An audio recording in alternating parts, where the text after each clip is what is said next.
कि सीता जी जब वन में थीं और मृग सोने का दिखा और उन्होंने भगवान राम से कहा जाओ सोने का मृग होता है, जरा इसके पीछे अनुसंधान करो जाके, इसका अर्थ क्या है। आप सब ने संस्कृत का वह कहावत सुनी होगी, विनाश काले विपरीत बुद्धि, परंतु इसका पूर्ण श्लोक जानते क्या है? वो ये है, न निर्मिते न दृश्यते कदैव न श्रूयते स्वर्णमयी कुरंगी तथापि तृष्णा रघुनंदनस्य विनाश काले विपरीत बुद्धि। इसका अर्थ न कभी बना, न कभी देखा गया, न कभी सुना गया कि सोने का हिरण होता है, फिर भी तृष्णा ने रघुनंदन को ऐसा घेर लिया भगवान को कि वो उसके पीछे चले गए। इसका अर्थ जानते क्या है?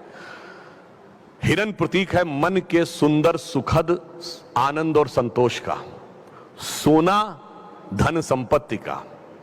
धन संपत्ति में सुख नहीं होता है, इसीलिए सोने का हिरण नहीं होता है।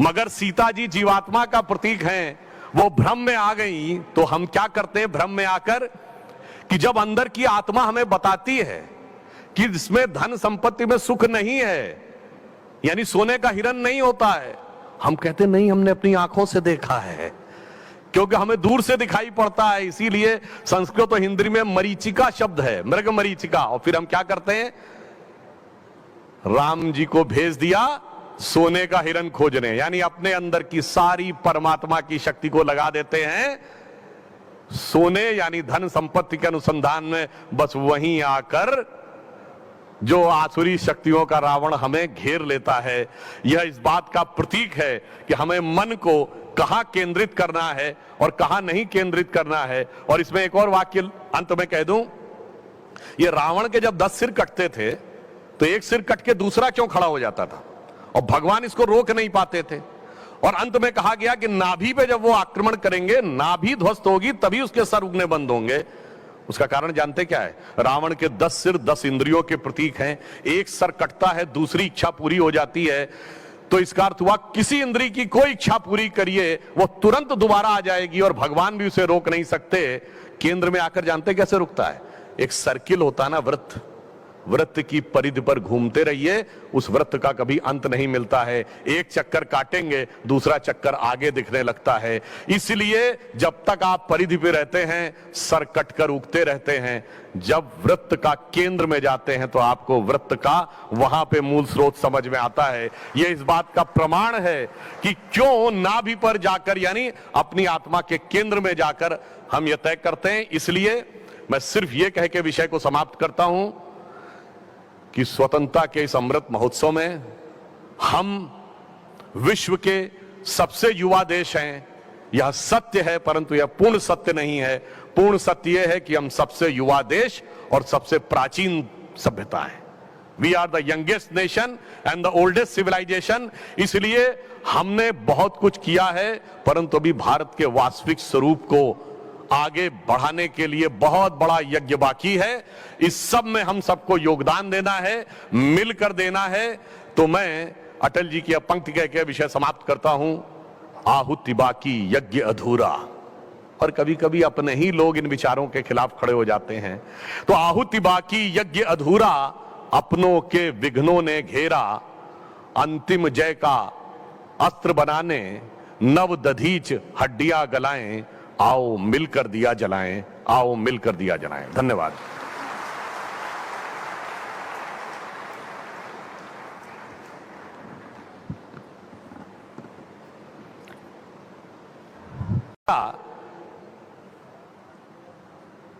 कि सीता जी जब वन में थीं और मृग सोने का दिखा और उन्होंने भगवान राम से कहा जाओ सोने का मृग होता है, जरा इसके पीछे अनुसंधान करो जाके, इसका अर्थ क्या है। आप सब ने संस्कृत का वह कहावत सुनी होगी, विनाश काले विपरीत बुद्धि, परंतु इसका पूर्ण श्लोक जानते क्या है? वो ये है, न निर्मिते न दृश्यते कदैव न श्रूयते स्वर्णमयी कुरंगी तथापि तृष्णा रघुनंदनस्य विनाश काले विपरीत बुद्धि। इसका अर्थ न कभी बना, न कभी देखा गया, न कभी सुना गया कि सोने का हिरण होता है। फिर भी तृष्णा ने रघुनंदन को ऐसा घेर लिया, भगवान को, कि वो उसके पीछे चले गए। इसका अर्थ जानते क्या है? हिरण प्रतीक है मन के सुंदर, सुखद आनंद और संतोष का। सोना धन संपत्ति का। धन संपत्ति में सुख नहीं होता है, इसीलिए सोने का हिरण नहीं होता है। मगर सीता जी जीवात्मा का प्रतीक हैं, वो भ्रम में आ गई। तो हम क्या करते हैं भ्रम में आकर, कि जब अंदर की आत्मा हमें बताती है कि इसमें धन संपत्ति में सुख नहीं है, यानी सोने का हिरण नहीं होता है, हम कहते नहीं, हमने अपनी आंखों से देखा है, क्योंकि हमें दूर से दिखाई पड़ता है। इसीलिए संस्कृत और हिंदी में मरीचिका शब्द है, मृग मरीचिका। और फिर हम क्या करते हैं, राम जी को भेज दिया सोने का हिरण खोजने, यानी अपने अंदर की सारी परमात्मा की शक्ति को लगा देते हैं सोने यानी धन संपत्ति के अनुसंधान में। बस वहीं आकर जो आसुरी शक्तियों का रावण हमें घेर लेता है। यह इस बात का प्रतीक है कि हमें मन को कहां केंद्रित करना है और कहां नहीं केंद्रित करना है। और इसमें एक और वाक्य अंत में कह दूं, ये रावण के जब 10 सिर कटते थे तो एक सिर कट के दूसरा क्यों खड़ा हो जाता था, और भगवान इसको रोक नहीं पाते थे। और अंत में कहा गया कि नाभि पे जब वो आक्रमण करेंगे, नाभि ध्वस्त होगी, तभी उसके सर उगने बंद होंगे। उसका कारण जानते क्या है? रावण के 10 सिर 10 इंद्रियों के प्रतीक हैं। एक सर कटता है, दूसरी इच्छा पूरी हो जाती है। तो इसका अर्थ हुआ किसी इंद्री की कोई इच्छा पूरी करिए, वो तुरंत दोबारा आ जाएगी और भगवान भी उसे रोक नहीं सकते। केंद्र में आकर जानते कैसे रुकता है? एक सर्किल होता है ना, वृत्त, वृत्त की परिधि पर घूमते रहिए, उस वृत्त का कभी अंत नहीं मिलता है। एक चक्कर काटेंगे, दूसरा चक्कर आगे दिखने लगता है। इसलिए जब तक आप परिधि पे रहते हैं, सर कट कर उगते रहते हैं। जब वृत्त का केंद्र में जाते हैं तो आपको वृत्त का वहां पे मूल स्रोत समझ में आता है। यह इस बात का प्रमाण है कि क्यों नाभि पर जाकर, यानी अपनी आत्मा के केंद्र में जाकर हम यह तय करते हैं। इसलिए मैं सिर्फ यह कह के विषय को समाप्त करता हूं कि स्वतंत्रता के इस अमृत महोत्सव में हम विश्व के सबसे युवा देश हैं। यह सत्य है, परंतु यह पूर्ण सत्य नहीं है। पूर्ण सत्य यह है कि हम सबसे युवा देश और सबसे प्राचीन सभ्यता है।